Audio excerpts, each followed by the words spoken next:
Hey, everybody. Super excited for this chat today. CES has always been where the future shows up early, and we're delighted to chat with the head of the CTA, the organization behind CES 2026, to reveal where technology and business and society are headed. Gary, Jim, how are you?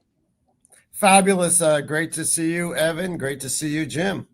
It's great to Great be to here. Great Woohoo! to be here. Gary, of course, everyone in our industry knows you. Jim, perhaps introduce yourself. Who is Jim Harris, and what brings you to CES? I've been going to CES for, I don't know, since it flipped over from Comdex way back in the late 90s. I love CES. It's the most amazing show, the most influential tech show in the world. And I make my pilgrimage to Las Vegas every single year in January. So it's fantastic. I'm an international best-selling author, and I focus on AI. I'm published in 80 countries. Fantastic. Well, great to have you here as always. And Gary, how do you describe your role these days and the CTA, whose mission has evolved so much over the years? So thanks. And I'm really honored to be with both of you. You're just such legends in your areas. The CTA is a nonprofit trade association based in Washington, D.C. area, and we represent the American tech industry. We do all sorts of things with legislation and administrations and trade and you name it, HDTV. We created the RS-232 standard and a zillion other standards. But we're best known for producing CES in Las Vegas every January. CES is where the innovators of the world show up and business is done. And our focus as a mission, as an organization, is to basically catalyze innovation and to make sure that it can happen. And we work with governments to try to make sure they don't mess it up. And we also try to get the people that are the investors, the retailers, the media like yourself, the strategy people and the technology people, marketing people all together in Las Vegas every January at CES. Gary, AI has been the top trending topic for the last few years at CES, but where do you see it moving? And can you tease out the hype from the reality, and where's it scaling in 2026? Well, I don't know, honestly, but I could speculate. But I will say that AI is not the technology I would consider to be hype. I consider it as important as the internet itself in terms of the next big move, which will define our generation, because it brings together developments in so many areas, whether it's self-driving vehicles, robotics, healthcare, you name it. It's just going to make everything better in many ways and fundamentally change how we live, how long we live, what we do with our time. And it's incredibly important. And we're just the baby steps. And part of what you'll see at CES is all sorts of different applications of AI. I used to say every company's a tech company. Maybe I should start saying every company's an AI company, because that's where we're heading. And part of what you'll also see, CES, is what are the stumbling blocks to get there? Clearly, investment money flowing in is not the issue right now. It's definitely, there's a lot of money going in, but there are constraints. Energy is a constraint. We'll have a focus on energy. There'll be a lot of energy producing products. There'll be a conference on energy, as we did a year ago. Also, other public policies. Many countries in the EU have a strategy. They have a national plan. The US has 50 states. We had 1,200 bills introduced in 2025. And that's an issue. I mean, President Trump himself is talking about that very issue frequently, because he believes, I believe correctly, that AI will be to his presidency what fracking was to President Obama's presidency. It'll be the technology which saves the economy and makes them look good. Fascinating. So CES has evolved so much over the years, over the decades, in your case and Jim's case. So what feels fundamentally different at CES 2026 from even a year, 2, 3, 5 years ago? We always do a pre-show meeting and we do different things. We focus on all sorts of things. But one of the briefings I got was on the new products and what companies are doing. And I don't think I've ever been so wowed as I was this time. The level of innovation being introduced at CES is truly phenomenal. We saw the early indication of that. We had a record number of innovations award entries. It was over 1,300. I'm sorry, it's over 3,100. I transposed the number. We also, just seeing the winners is fabulous, but seeing the products, whether it's in Eureka Park, where the startups or some of what the major companies are doing, companies and other in many, many different categories, whether it's in mobility and healthcare and robotics. Robotics is also bigger than it's ever been at CES. We're seeing a transformation there. Obviously industrial robotics has been around for a while, but humanoid robotics, wearable robotics, all sorts of other robotics, it's been very impressive. And that's something that we'll say. So what makes it different? Also, it's from an international basis. 40% of the people that come to CES are from outside the US. It's a global event. It's dominant. We had 55,000 people come. The airlines have put on an additional 20,000 seats to fly in from abroad. Every major airline is coming here. We have policymakers from around the world. We have leading luminaries. We have the top people in tech. This is, we call it a trade show, but in some ways it's a festival. It's an event. It's the World's Fair of Technology. And with over 3,000 exhibitors, it's really something, and no one could see all of it. Wow. So anybody who's going, remember to bring running shoes or the most comfortable shoes in the world. It's like going through 40 football fields or something like that. You can't see it all. Don't wear new shoes. Wear comfortable shoes. Things are further away than they appear in Las Vegas. No question about that. And plan out your stay. We have this incredible app. Every year we make it a lot better. This year we took a big leap. We've added artificial intelligence to it ourselves. And we're seeing from the searches that people are already doing, it's doing exactly what we wanted. It's helping people with a lot of questions. It's helping them plan the show. So they could stay in one facility for a day, then move to another facility for another day. That way they get their time is better spent. They're more efficient, and they get to see what they want done. Obviously, we have incredible keynotes. We have 6, 7 of them. And that was, they include everyone from Dr. Lisa Su of AMD to the CEOs of Caterpillar, Vivendi, Lenovo, Siemens, and even Aura, what you wear in your hand and measuring your sleep and health. It's great to have Dr. Lisa Su keynoting. She was just on the cover of Time magazine. So to have as person of the year, to have her as a keynote is it's fantastic. A great coup. Wow. I missed that. She's person of the year. That's phenomenal. That's really cool.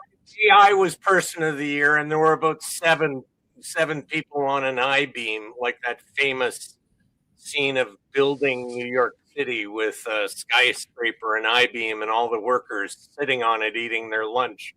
They recreated it with time. Awesome. That's impressive. And it's not just big tech companies. Startups are everywhere. I happen to know because I'm one of the innovation judges, and I spent time looking at hundreds of amazing startups. What opportunities does CES present to startups that may not have existed in the past? Well, we've had Eureka Park. We started that out as an idea about 10 years ago or so, and it's certainly grown to over 1,300 companies. That's subsidized. It's consistent with our philosophy as an association. I first heard when our big companies were debating whether we increase the cost of space, and the chairman of the board at the time said, we have to always make CES available to anyone with an idea.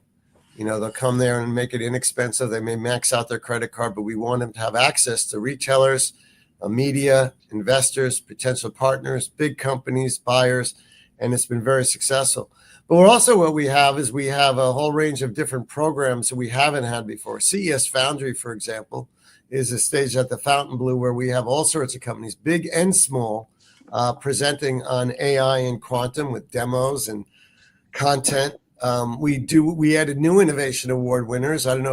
Categories rather. I don't know if you're involved in ed tech, enterprise tech, filmmaking and distribution. We did with Cannes, and supply and logistics and travel and tourism to show the breadth of technology.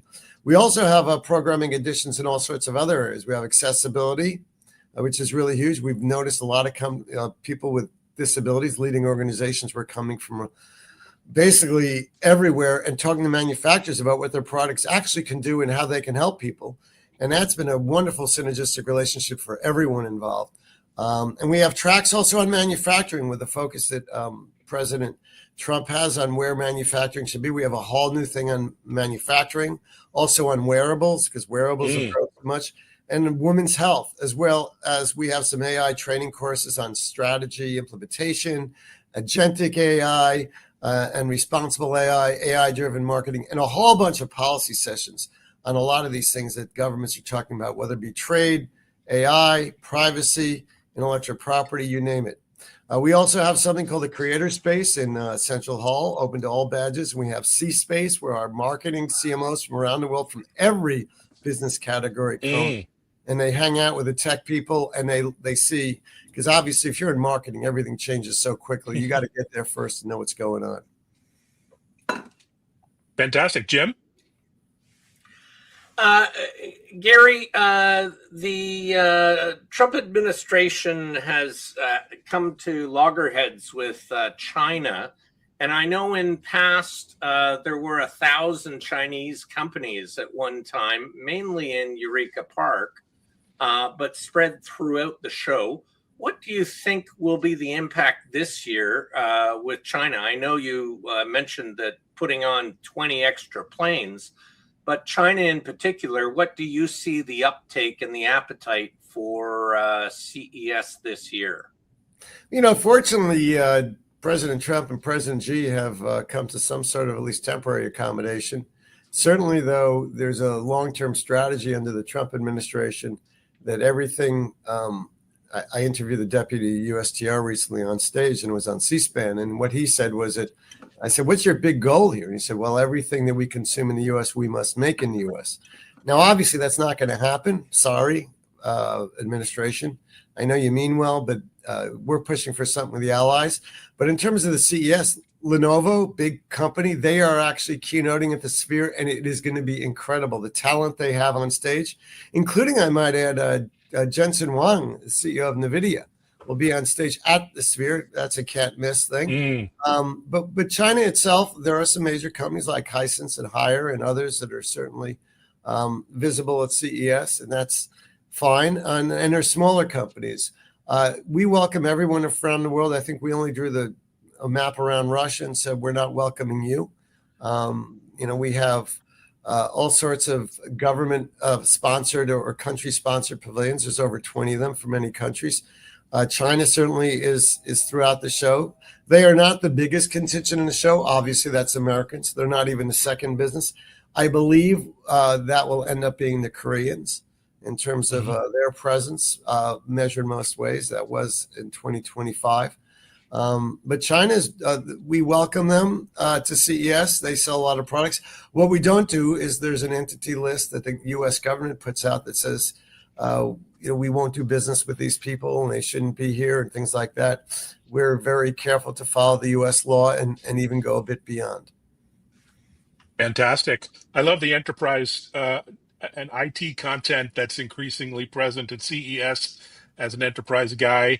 How should enterprise leaders who may not think of going to CES think about it in terms of, they perceive it as a gadget show, which is sort of old fashioned. Maybe it was 10 years ago, a gadget show, but it's turned into kind of a strategy lab in many ways. What say you, Gary?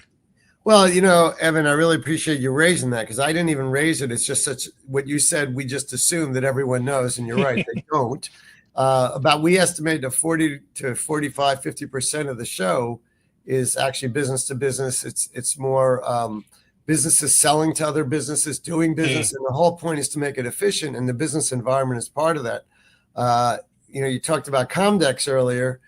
We competed with Comdex, and that could be a book in itself and what happened with that.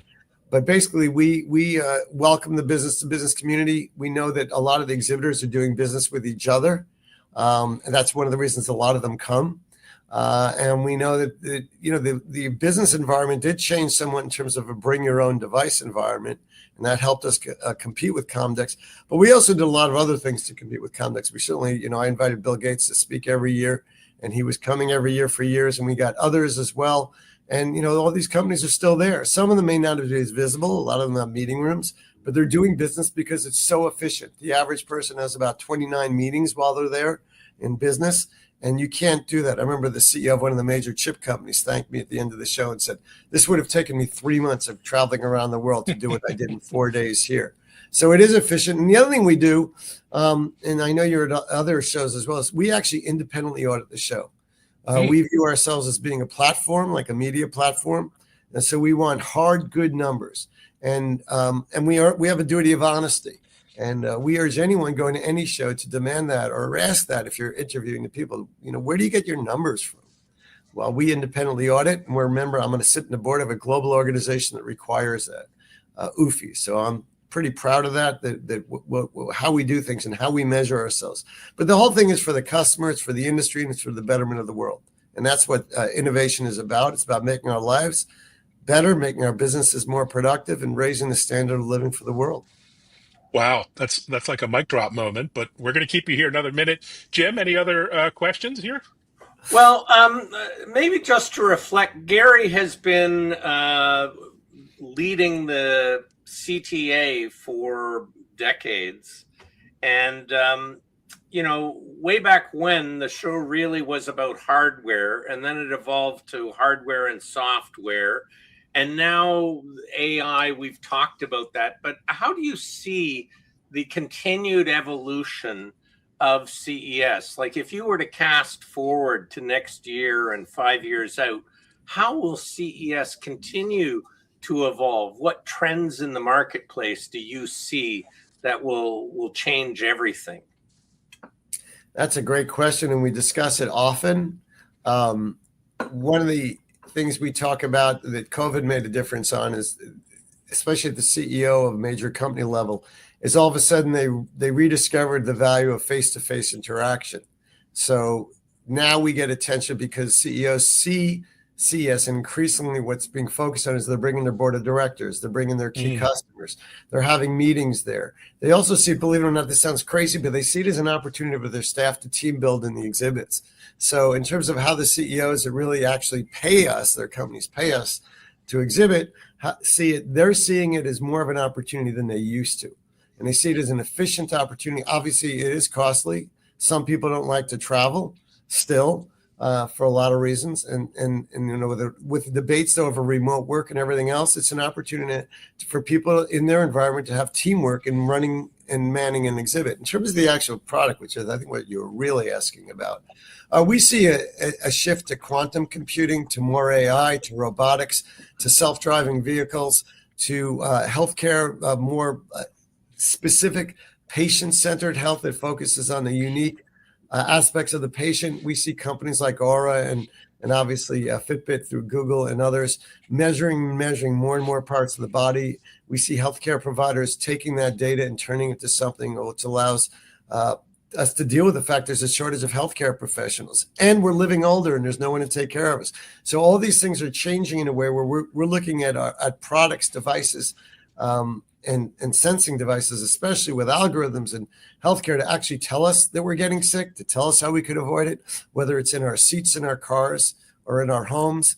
Obviously, with the aging population, we're seeing so many different ways of monitoring people, whether they fall or whether they've taken their medicine or what their heartbeat is, whether they need to get to the hospital.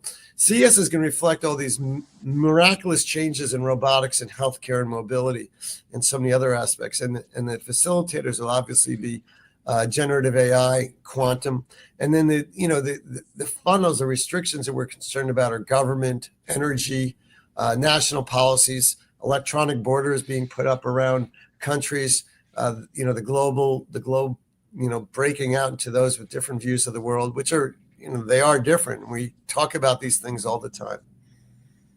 Wow, it's so exciting to hear. Final thoughts, Jim, besides good shoes, any other advice that you might have for attendees to get maximum value from CES in January? It's always useful to bring a water bottle so you hydrate. Like if you're going to be doing 30,000 steps a day, remember to hydrate. And Gary's earlier advice about being really strategic and mapping out where you're going, because if you're in the Las Vegas Convention Center West Hall and you need to get to the MGM, it can take you an hour and then an hour to get back. So being very strategic in physically mapping out your strategy about where you're going to. And there are, by the way, some incredible seminars. I'm chairing one, an AI panel. So in the LVCC North seminar halls is like an incredible whole program that you can go to. It really some amazing sessions. So there is so much. So really kind of plot it out. Yeah, I'm glad you raised that, Jim, because we have over 1,000 speakers. And if you go into our app and you say what you're interested in, the speakers that are relevant will pop up if you ask for it. And they are all over the show. And there's a lot of it will be streamed on the internet afterwards.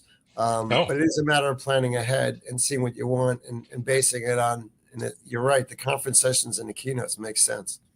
Fantastic. So, Gary, any final words of wisdom, advice particularly for new attendees? Well, get a lot of call to sleep. action? Get us a lot of sleep before you get there. If you're not feeling well, wear a mask or don't come. We take a lot of healthcare precautions that other events do not take.